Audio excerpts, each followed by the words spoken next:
Anyone who grew up watching Thomas and Friends had their favorite toy line.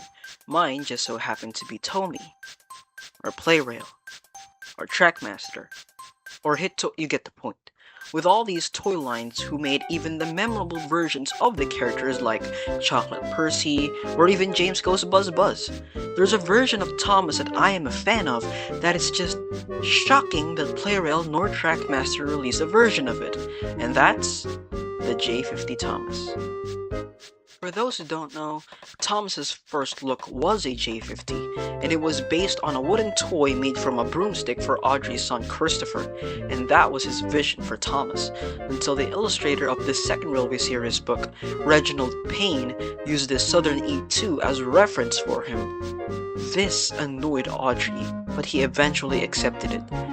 This small decision that Payne made would forever change Thomas. The books following it depicted Thomas as an E2. The model series would also make Thomas as an E2, even the CGI series. In 2015, Thomas Wooden Railway released a special gift pack for the 70th anniversary of the show, and lo and behold, they made the first ever J50 Thomas that is an official merch.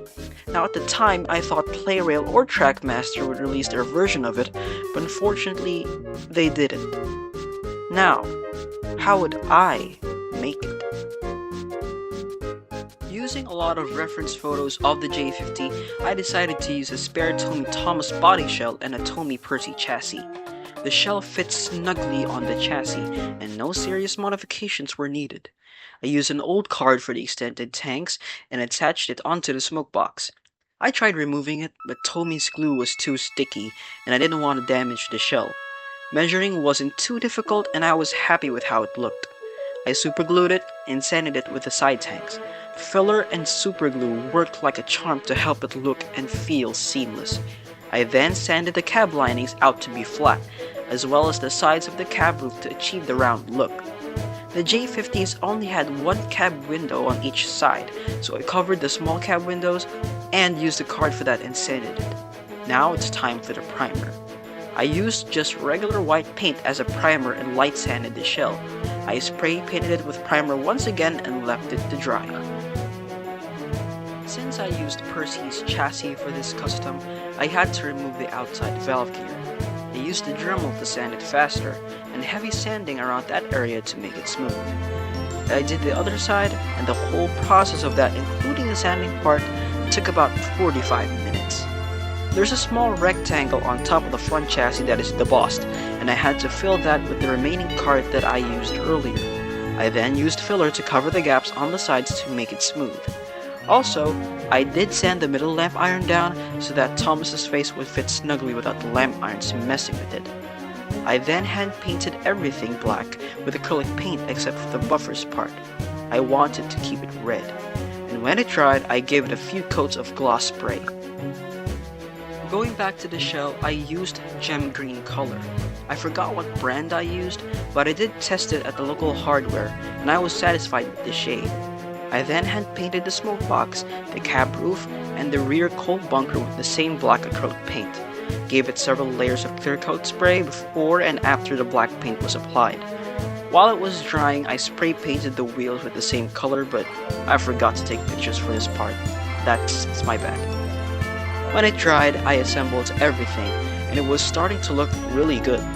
Before the gold linings were applied, I made 4 rough edits of what the side linings should look like. I posted it on Twitter, and it gained a lot of attention. Almost everyone chose this design, and I honestly loved it. But some people were saying that I should make it just NW and remove the R completely. When the gold marker arrived, I lined the boiler and also painted the top of the funnel. The wooden J50 Thomas never had a copper chimney cap, but this one is Creative Liberty, and I thought it looked neat. Before I gave it another layer of clear coat, I hand painted the doors and the hole where the wheel is supposed to be exposed. Of course, I only did this as the J50s had that feature, but in my model you can't really see the wheel from the hole because it's only painted. For the whistle, I used a broken Bandai Tex duck, removed it and superglued it on. It's not entirely accurate, but I thought it looked awesome. Gave it another clear coat and left it to dry. I then ordered black and gold vinyl for the linings on the sides, manually trimmed it out, and placed it on. The curved part was a bitch to do, and it took me a while to figure it out, but eventually I succeeded. I then handwrote the letterings and the number. I opted to get them printed, but the wooden model had handwritten numbers and letters, so might as well. And it turned out pretty great. Gave it one final clear coat and it was almost done. I ordered a spare steam-along Thomas face and a red truck from my friend Tom, but unfortunately the one that I received had a molded rectangle at the front to accommodate the face. Now, my idea was this truck wouldn't be sentient at all, and it would just be a regular red truck like from the reference, but I figured I'd have to put a face on it somehow. I painted the interior and the exterior details with black acrylic and hand-wrote the N and W at the sides. Yes, that is hand painting. Then it got me thinking, what if I just made the truck Season 1 style? You know, the truck that didn't have a face, but it had eyes and mouth. I made an edit and it was Eureka! I was gonna do it. I used white sticker paper for the eyes and the mouth and painted them. Trimmed it with scissors and applied it onto the truck. And I thought it looked beautiful. For the coach, I used a spare Annie. Removed the decals and handwrote 3NW1 on both sides. Far by the easiest mod to do for the whole custom. Gave the truck and the coach one clear coat and they were done. For the last detail, I placed black vinyl circles as front cab windows using a puncher. It's the perfect size for that, and finally, the face. Let me tell you, when I attached the face, I thought it was the most beautiful custom I have ever done.